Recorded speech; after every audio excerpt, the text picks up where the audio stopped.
Brasil Penta, relembra os 5 títulos de Copa do Mundo.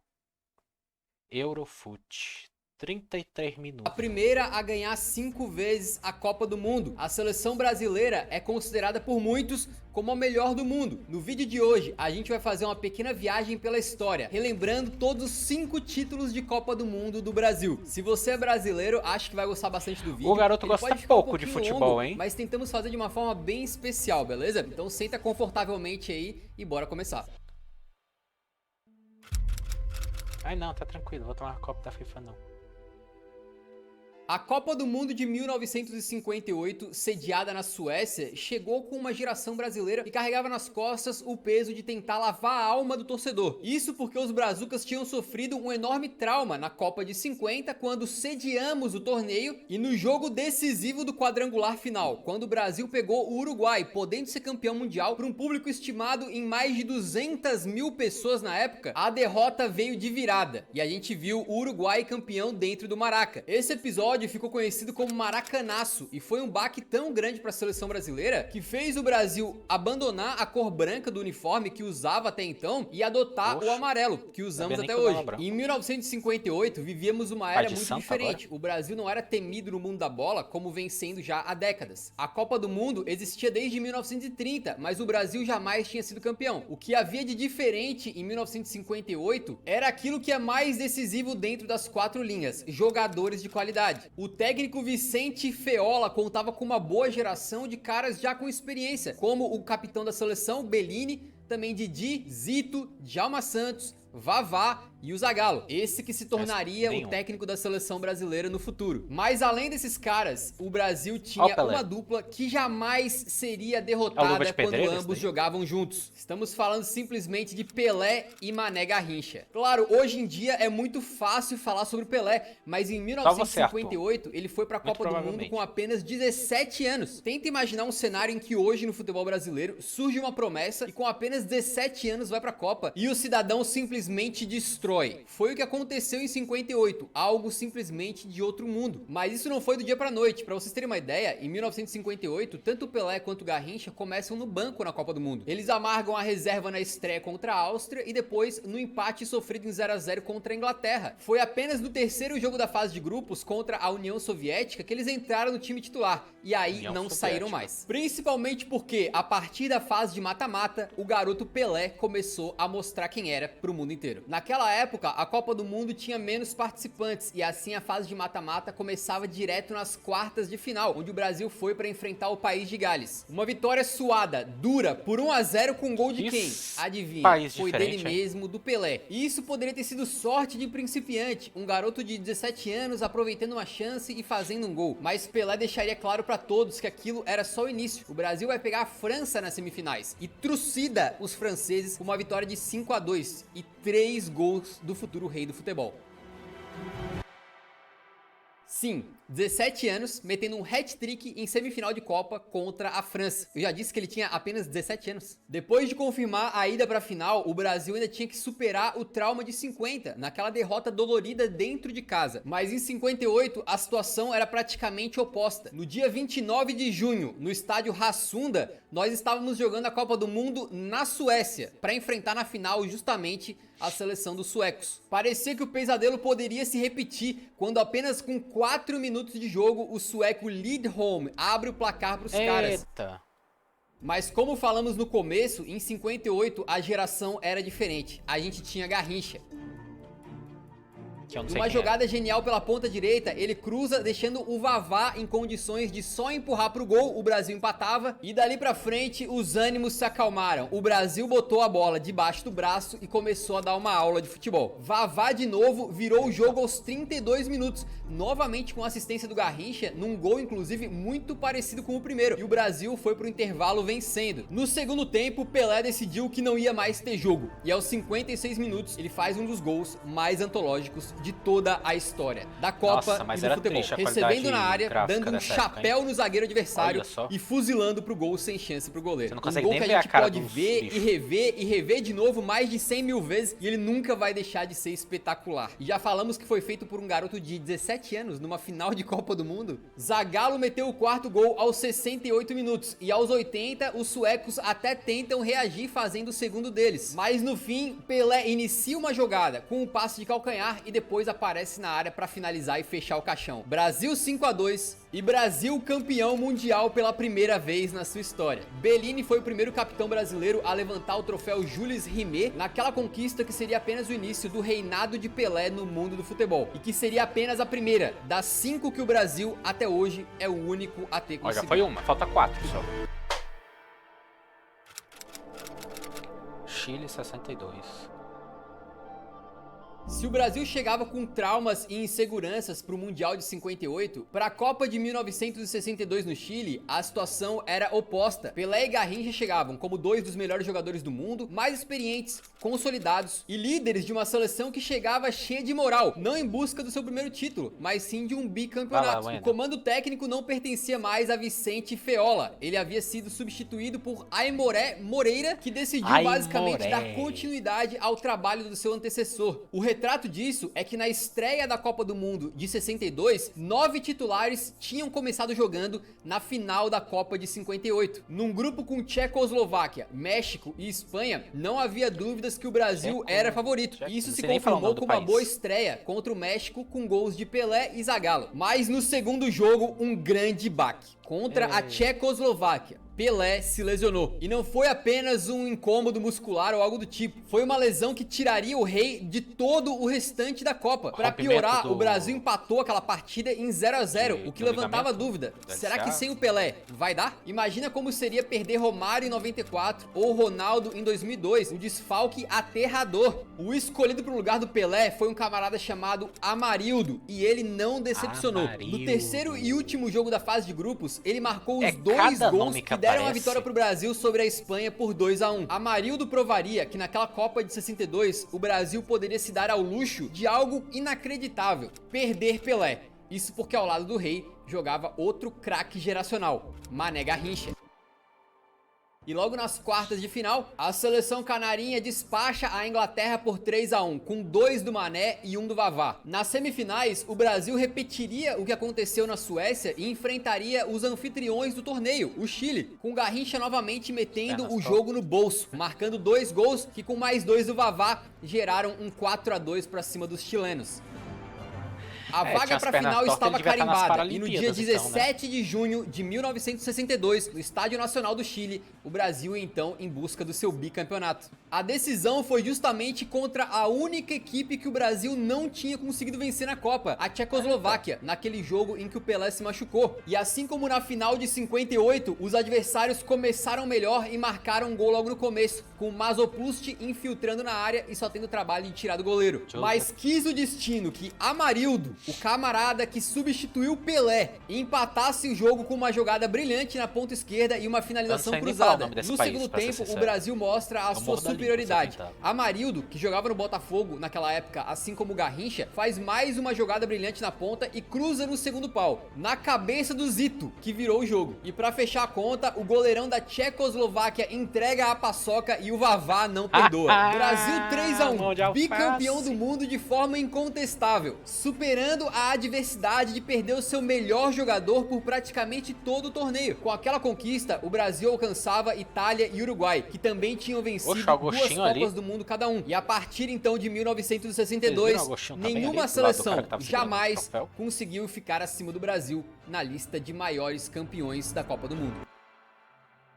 Com essa Copa do Chile, ficava provado que a seleção brasileira era a melhor do planeta e que os fantasmas do passado tinham sido exorcizados por essa geração. O capitão Mauro Ramos ergueu a segunda taça Jules Rimet da história do futebol brasileiro e que, como sabemos, não seria a última.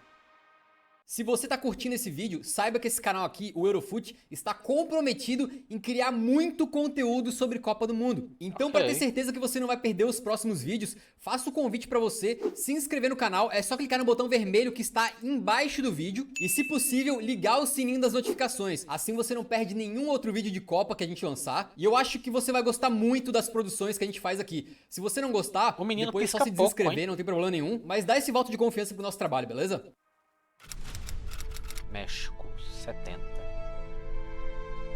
A melhor seleção de todos os tempos. Uma frase bastante ouvida em todos os lugares quando falamos do emblemático Esquadrão de 70, mas o processo até lá foi doloroso. Na Copa de 1966, o Brasil chegava como amplo favorito para conquistar o tricampeonato, mas acabou caindo na fase de grupos, ficando atrás de Portugal, do gênio Eusébio, e da forte Hungria, que na época era uma das grandes seleções. A decepção era grande, ainda mais por termos uma geração absurda. Era um desperdício gigantesco cair numa Copa do Mundo sem sequer jogar o mata-mata. O caminho até a Copa de 70 no México seria conturbado e o planejamento provavelmente não foi dos melhores. O técnico agora era Mário Jorge Lobo Zagallo. O mesmo Zagallo que tinha sido bicampeão do mundo pelo Brasil como jogador, agora estaria comandando a seleção fora das quatro linhas. Com um detalhe, ele havia assumido a equipe apenas 3 meses antes da Copa, substituindo o João Saldanha, que, segundo dizem, foi demitido do comando da seleção, entre outros motivos, por ter recebido uma crítica do presidente do Brasil na época. O general Médici comandava o Brasil em 1970, durante a ditadura militar. Algo simplesmente grotesco, mas que no fim, por linhas muito tortas, acabou dando certo. Talvez nunca na história uma seleção tenha sido convocada com tanta despreocupação, porque a geração de jogadores brasileiros tinha talento em abundância. Para a Copa de 70, Zagallo tinha à sua disposição Carlos Alberto Torres, Clodoaldo, Gerson, Rivelino, Jairzinho, Tostão e obviamente um tal de Pelé, que vivia talvez o seu auge em termos físicos, técnicos e também mental. O camisa 10 do Brasil chegava para a Copa do México como um astro total daquela competição, que acabaria sendo a sua última disputa de mundial. O Brasil caiu num grupo relativamente difícil olhando de fora. A forte Inglaterra, a Tchecoslováquia, que havia sido a rival na decisão em 1962, e por fim a modesta Romênia. Só que pro esquadrão de Zagallo não tinha nada que fosse muito complicado. A seleção brasileira passou pro mata-mata, destruindo na fase de grupos, incluindo uma sonora goleada de 4-1 pra cima da Tchecoslováquia. Nesse jogo, aconteceu um dos quase gol mais marcantes de todos os tempos, quando o Pelé pega a bola do meio de campo e arrisca de muito longe, a bola passa triscando e o lance ficaria para sempre conhecido como o gol que Pelé não fez. Contra a Inglaterra, o Brasil vence por 1-0 com um gol de Jairzinho, numa partida que teve mais um lance histórico protagonizado por Pelé. Uma cabeçada perfeita do rei é defendida de forma milagrosa pelo goleiro inglês Gordon Banks, naquela que é considerada por muitos, até hoje, a defesa do século. Curiosamente, Pelé e Banks viraram amigos, e na ocasião da morte do inglês em 2019, o Pelé fez questão de lembrar esse lance e homenagear o seu colega. Foi a melhor defesa que eu já vi, ao vivo e em todos os milhares de jogos a que eu já assisti. Quando você é jogador, sabe o quão bem você pegou na bola. Eu cabeceei exatamente como esperava, exatamente onde eu esperava que fosse. E eu estava pronto para comemorar. Mas então este homem, Banks, apareceu na minha visão como uma espécie de fantasma azul. O mata-mata da Copa novamente começou nas quartas de final, com o Brasil enfrentando o Peru num confronto sul-americano, com a seleção peruana tendo um dos maiores jogadores da sua história na época, o Teófilo Cubillas. Mas não foi o suficiente para ameaçar o esquadrão de 70, que ganhou por 4-2, com gols de Rivelino, Jairzinho e 2 de Tostão. Não era a Copa América, mas o Brasil novamente enfrentaria um sul-americano nas semifinais. Vinha o Uruguai. Embora fosse uma situação completamente diferente, era uma chance de ouro pro Brasil se vingar do Uruguai depois daquele desastre na final da Copa de 50, 20 anos antes. O Brasil despachou a Celeste por 3-1, com gols de Clodoaldo, Jairzinho e Rivelino. Porém, mais do que o resultado, essa partida ficaria marcada por lances que nunca mais ninguém esqueceu. Pra quem acompanha o futebol de forma um pouco mais profunda, é impossível não lembrar daquela famosa e histórica cotovelada que o Pelé deu no uruguaio, quando o gênio da camisa 10 aproveitou um lance na lateral pra revidar de maneira brutal uma forte entrada que tinha recebido. Mandou o famoso picolé de osso na cara do uruguaio, não tinha VAR na época, o Pelé não foi expulso. E mais, foi nesse jogo que o Pelé fez um dos seus lances mais icônicos da carreira, quando recebe uma bola frente a frente com o goleiro e dá um drible sensacional no cara. Na verdade, uma finta, porque ele sequer tocou na bola, dando ali um drible da vaca, e na hora de finalizar com um gol vazio, tava meio desequilibrado e acabou chutando pra fora. Se ele tivesse que até hoje é um dos lances bonito. mais lamentáveis da Copa, porque é tão lindo, mas tão lindo, que aquela bola merecia ter entrado. Teve uma marca de carros que editou esse lance pra parecer que a bola entrou e ficou bem maneiro. Mas o importante é que o Brasil chegava pra final, pra enfrentar uma seleção que também era bicampeã da Copa do Mundo, a Itália. Nas semifinais, os italianos tinham eliminado a Alemanha num dos confrontos mais emblemáticos da história de Copas do Mundo. Tanto é que ele ficou conhecido como o jogo do século, uma partida que teve nada mais, nada menos do que 5 gols na prorrogação. A final entre Brasa e Itália, disputada no Estádio Azteca, no dia 21 de junho de 70, tinha tudo pra ser equilibrada. E até que foi, mas só até a metade do segundo tempo. Logo aos 18 minutos, em jogada pela esquerda, o Rivelino coloca um cruzamento para uma cabeçada firme do Pelé, num gol que rendeu uma das fotos mais icônicas da história do futebol. Certamente você já viu esse momento aí, em que o Pelé está com o braço para cima nos braços do Jairzinho. Aos 37 minutos, Clodoaldo do Brasil dá uma bela pichotada ali na zaga e o italiano Boninsenha não perdoa e empata o jogo. O jogo foi empatado por intervalo, mas a pergunta que ficava era, até quando que a Itália vai conseguir competir com esse esquadrão? Aos 66 minutos, Gerson, o canhotinha de ouro, manda um balaço cruzado de fora da área e bota o Brasil na frente. E o Brasil não recuaria para manter vantagem coisa nenhuma. Pouco tempo depois, aos 71 minutos, o canhota manda um lançamento brilhante pro Pelé escorar de cabeça e o Jairzinho chega fuzilando para fazer o 3-1. Mas ainda dava tempo daquela seleção se consagrar com um gol icônico, um gol coletivo, que vai passando por todo mundo, de um lado para outro do campo, até a chegada do capitão Carlos Alberto Torres, finalizando cruzado. Um gol marcante, repetido de novo e de novo e de novo, que você já deve ter visto várias vezes na vida e que representava o brilhantismo do coletivo daquela seleção.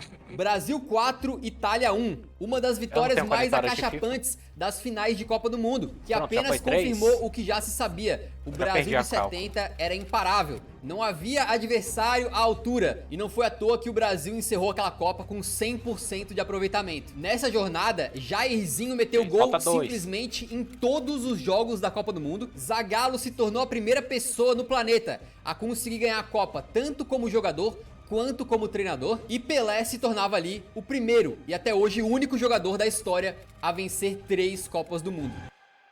Carlos Alberto Torres levantou o Jules Rimet, fazendo do Brasil a primeira seleção da história a conseguir 3 Copas do Mundo. Uma Copa lotada de momentos marcantes e com um esquadrão brasileiro que ficaria marcado como um dos melhores times de todos os tempos. Só que quando você começa a ganhar muito, você quer ganhar cada vez mais. Mas infelizmente pro Brasil viria uma seca pela frente.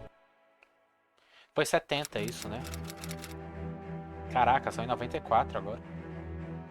Entre os anos de 58 e 70, o Brasil da era Pelé tinha disputado 4 Copas do Mundo e vencido 3, um desempenho impressionante e sem precedentes, que havia deixado o trauma de 50 no passado e estabelecido uma nova potência do futebol mundial, que botava medo em todos os adversários. Depois dali, mesmo com Pelé aposentado da seleção brasileira, parecia que o Brasil poderia caminhar para mais títulos. O Tetra, o Penta, parecia ser questão de tempo, mas não foi bem assim que as coisas aconteceram. Em 74, 78, 82, 86 e 90, foram 5 Copas do Mundo em que o Brasil sequer conseguiu chegar à final. Nesse meio tempo, a gente assistiu a diversas histórias memoráveis na Copa do Mundo, como a Alemanha de Beckenbauer, que foi construída com base no Bayern de Munique, o carrossel holandês de Rinus Michels e Cruyff, que virou uma das seleções mais marcantes da história das Copas. A Itália do artilheiro Paolo Rossi, que castigou severamente o Brasil. O desempenho apoteótico de Maradona em 86, que reverbera nas conversas sobre futebol até hoje. Mas nada de Brasil. E não era por falta de qualidade. Entre os anos de 70 e 80, o Brasil contou com uma abundância de talento,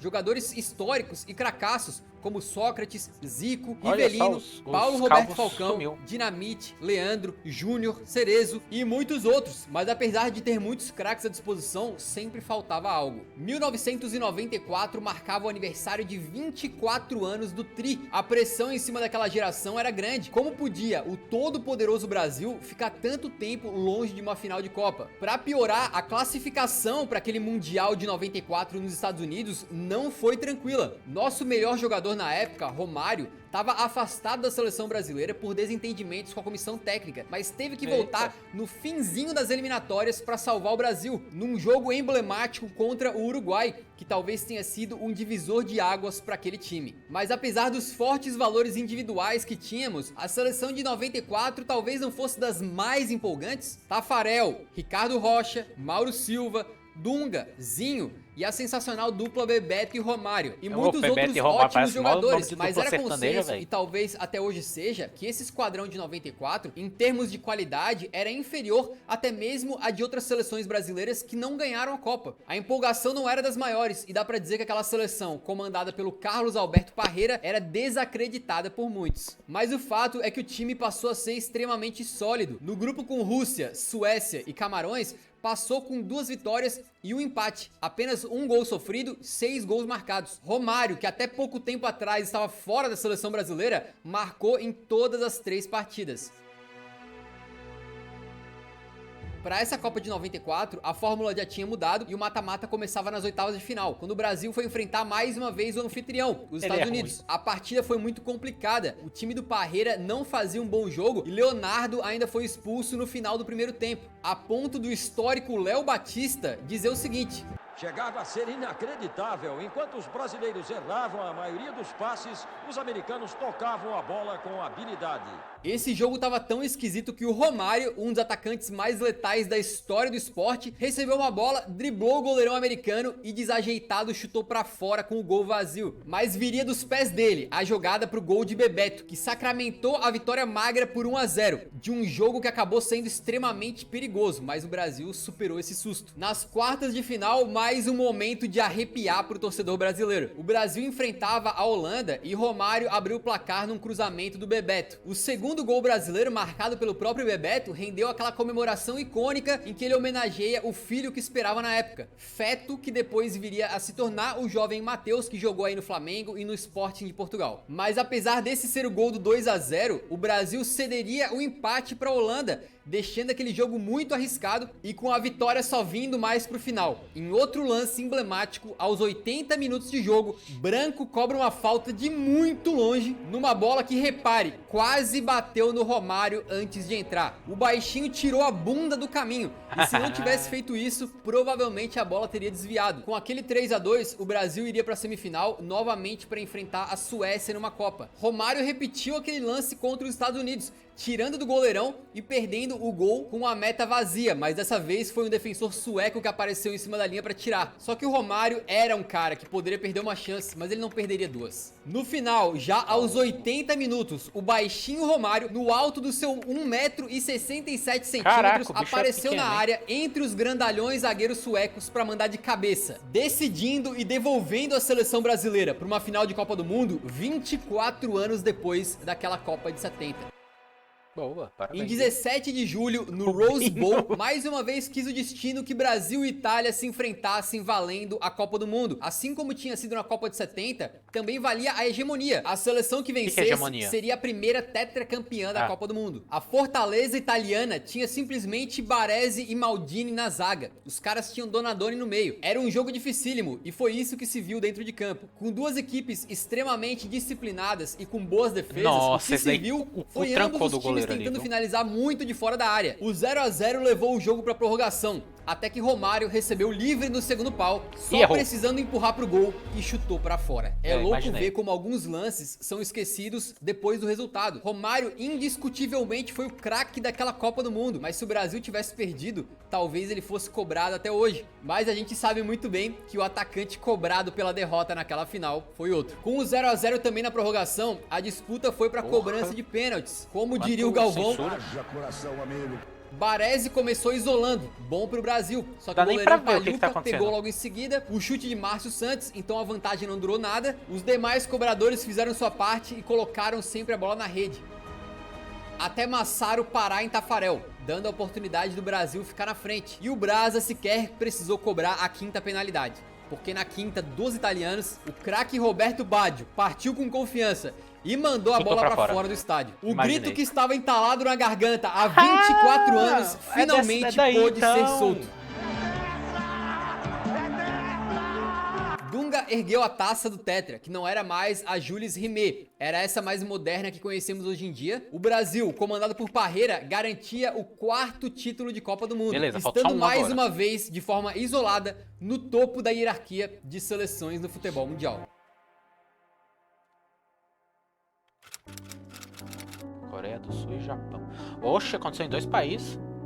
Depois da conquista do Tetra em 94, o Brasil retomou a sua confiança e não demorou nada para conseguir chegar em mais uma final de Copa. Em 1998, liderados pelo gênio Ronaldo, que em 94 tinha assistido o tetracampeonato do banco, né, ainda novinho, agora fazia uma dupla épica com o Rivaldo, que levou o Brasil à sua 6ª final de Copa, ainda que esse jogo não seja de boa lembrança para os brasileiros. Esse país, Mas eu mesmo não entendo. perdendo, Por quê? o fato é que aquela geração mostrava que tinha um alto nível e deu lampejos do que viria a ser visto em 2002. Pra você ter uma ideia, em 97, Ronaldo Fenômeno tinha sido eleito Bola de Ouro, enquanto o Rivaldo ganhou a honraria em 99. Não é todo dia que os dois principais jogadores de uma seleção chegam para uma Copa do Mundo com bolas de ouro embaixo dos braços. Então a expectativa para o Mundial, sediado Mas por conjuntamente quê? na Coreia do Sul e no Japão, era altíssima, até porque junto com Ronaldo e Rivaldo, vinham mais vários jogadores que também estavam em ótima fase. Os excelentes Marcos, Cafu, Roberto Carlos, Lúcio, Gilberto Roberto Silva Carlos foi e, cantar claro, no meio do negócio, o jovem é? Ronaldinho Gaúcho, que vinha despontando como um craque da bola. Mas nem tudo eram flores. O técnico Luiz Felipe Scolari, o famoso Filipão, tinha assumido o comando da seleção brasileira apenas um ano antes da Copa, após várias tentativas e erros no comando da seleção. E mesmo ele não teve vida nada fácil, porque conseguiu a proeza de ser eliminado da Copa América com uma derrota para a seleção de Honduras. Filipão não foi demitido e aos trancos e barrancos o Brasil acabou conseguindo se classificar para a Copa nas eliminatórias. Hoje é muito fácil pra gente falar bem daquela seleção de 2002, mas antes da Copa era mais uma vez um time que chegava desacreditado, que inclusive tinha flertado com a possibilidade de sequer classificar para o Mundial. Para aumentar essa desconfiança, Filipão deixou de fora da Copa o Romário, que vinha em ótima fase, já que os dois tinham tido desentendimentos. Mas de todas as turbulências, talvez a pior tenha sido o triste caso do Ronaldo Fenômeno. O gênio que explodiu e se tornou sem dúvida nenhuma o melhor jogador do mundo, passou a sofrer com sérias lesões no joelho, com especial para aquela do dia 12 de abril de 2000. Foi nessa data que Ronaldo, depois de um período de recuperação numa lesão no joelho, volta a vestir a camisa da Inter de Milão e com pouquíssimo tempo em campo tenta dar um drible e o joelho dele simplesmente estoura novamente, rompendo tendões, ligamentos numa lesão absurdamente séria que gerou imagens que até hoje chocam todo mundo que vê. Parecia que Ronaldo estava perdido para a Copa de 2002. Foi um longo período de 15 meses de recuperação para o Ronaldo, que de forma surpreendente conseguiu voltar e garantir uma vaga entre os convocados para a Copa. Muitas dúvidas, muita insegurança, muita incerteza.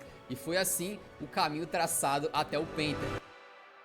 O grupo da seleção brasileira era relativamente fácil, com China, Turquia e Costa Rica. E o time do Felipão não encontrou grandes dificuldades para classificar. Sem dúvida, eles usaram muito bem essa fase de grupos para consolidar a equipe, ganhar confiança e chegar encorpada para o mata-mata, que começou com a Bélgica nas oitavas de final. Ainda não era a ótima geração belga, mas o Brasil sofreu muito. Nada de gols no primeiro tempo, mas aos 22 do segundo, Ronaldinho mete um trivelaço para Rivaldo, que mata no peito e manda um petardo inacreditável, um baita de um golaço para botar o Brasil na frente. Ronaldo Fenômeno ainda teve tempo de fechar a conta e garantir a vaga do Brasil nas quartas de final. Com um detalhe, hoje a gente fala Ronaldinho e na hora você lembra do Bruxo, mas naquela época esse aí era o Gaúcho. Ronaldinho mesmo, falado dessa maneira, era o Ronaldo Fenômeno, o R9. Nas quartas de final, a parada era ainda mais dura contra a forte seleção da Inglaterra, que chegava com caras de excelente nível, como Michael Owen,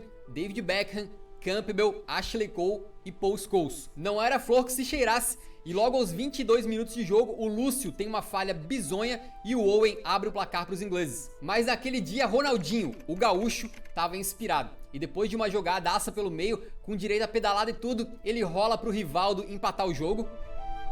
E no segundo tempo, ele protagoniza um lance histórico. Numa falta de muito longe pro Brasil, Ronaldinho vai cobrar pra botar a bola na área e... caixa! Gaúcho jura até hoje de pés juntos que ele tentou finalizar, que não foi um cruzamento que acabou dando em gol por sorte. E o Brasil então com essa pintura do Ronaldinho chegava em mais uma semifinal. O adversário era a Turquia, que tinha feito uma campanha surpreendente e que o Brasil tinha conseguido vencer na fase de grupos por 2-1 num jogo um pouco mais difícil. O detalhe é que antes dessa partida aconteceu um caso muito curioso daquela Copa do Mundo, porque Ronaldo de forma surpreendente apareceu com o famoso e icônico corte cascão, que ele fez sob o pretexto de desviar o foco da imprensa, que falava muito da condição física dele, e que com essa jogada de marketing espetacular conseguiu desviar a atenção dos jornalistas para começarem a falar do seu novíssimo penteado. Os turcos fizeram um jogo duro e tentaram mais uma vez complicar a vida do Brasil, e até conseguiram, mas no começo do segundo tempo, um gol de biquinho de Ronaldo Fenômeno foi suficiente para botar o Brasil em mais uma final de Copa. E na comemoração daquele gol, mais uma foto icônica, Ronaldo apontando com o dedinho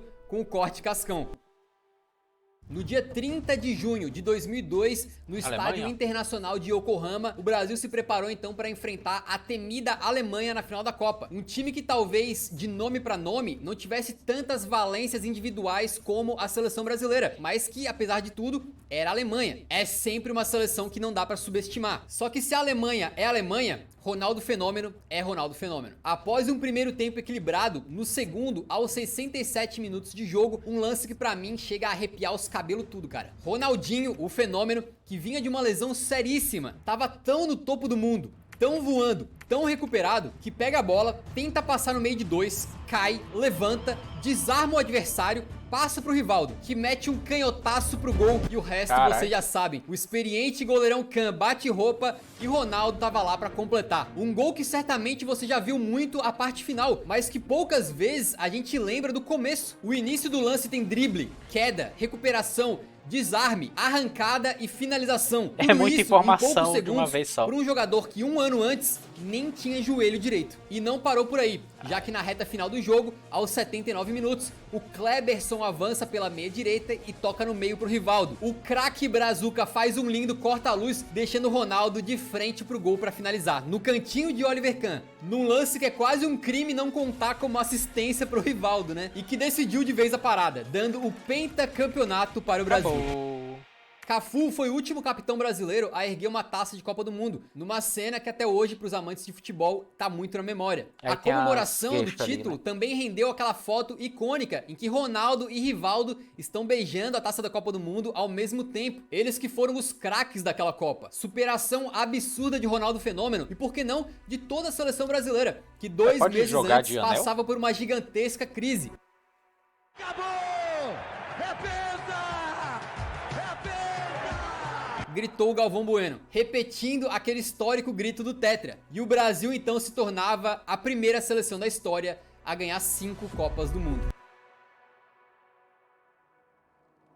A história das 5 Copas terminou, mas eu te convido a ficar até o finalzinho, que a gente separou um pequeno trecho musical que resume bem brevemente esse vídeo. Se você chegou até aqui, eu peço a sua contribuição com o canal para deixar um like no vídeo e também compartilhar com outras pessoas que são amantes do futebol, pessoas que vão assistir a Copa. Esse vídeo deu um trabalho gigantesco e, além disso, acho que ficou uma produção bem bacana, bem bonita. Então eu peço a sua contribuição para ajudar a divulgar o vídeo para mais gente, beleza? Muito obrigado, a gente vai ficando por aqui e fica aí com o trechinho musical no final então.